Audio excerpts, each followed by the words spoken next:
This is Hand Log Service. Hey YouTube, Michael Brigitte here.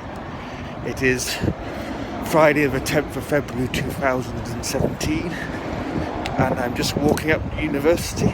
It's a very cold day. It's meant to be a snowstorm today later, so I'm a bit worried about getting home, but just thought I'd check in because today's my last class at university. Last teaching day.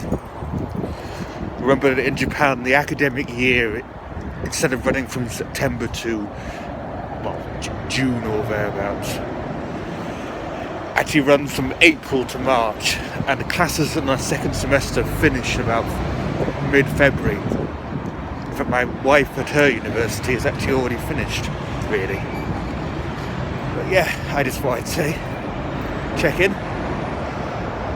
Sorry, I'm a bit out of breath because it's very windy, and this is a rare break in the wind.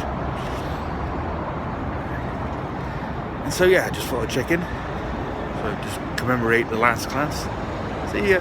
Bye.